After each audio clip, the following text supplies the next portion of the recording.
guys, good morning. Welcome to my tourist vlog.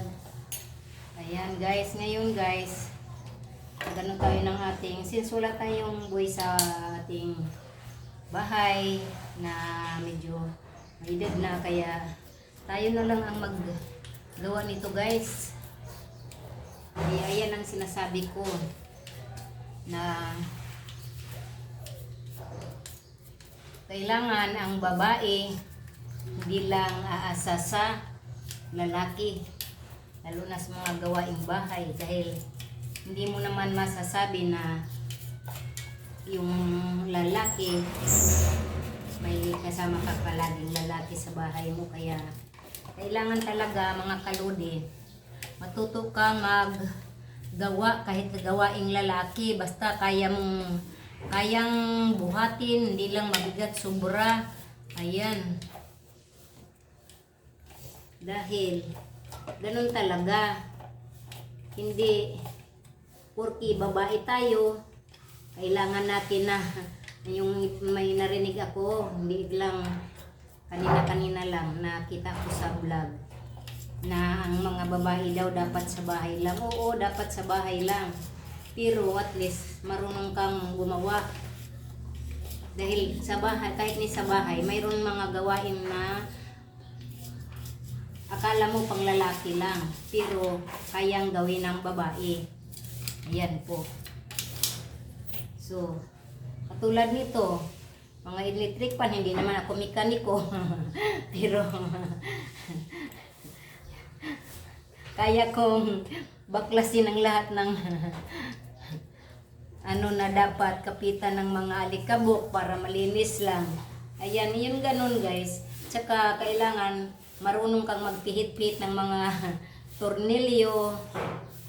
Hindi kay porke may tornilyo yan, gawain ng lalaki yan. Oo, gawaing lalaki to.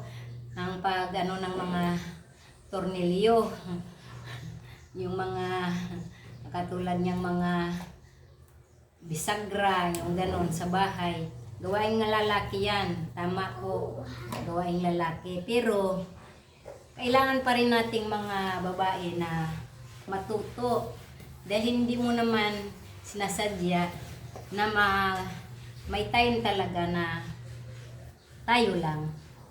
Hindi natin asahan na habang buhay magkasama tayo, dahil since birth nag-iisa tayong lumabas ng sinapupunan nating mother.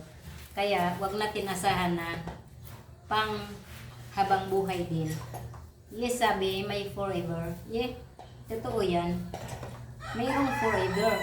Yun siguro nagkataon lang na talagang kayo habang may buhay.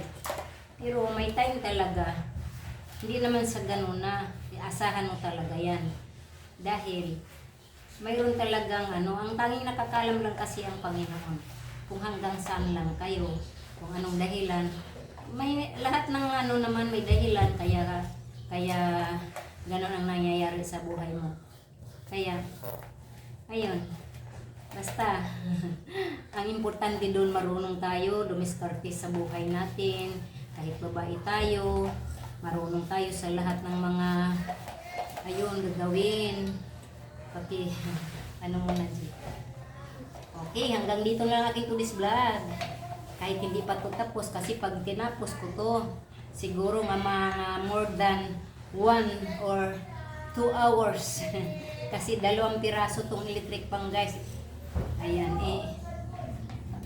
2 piraso to.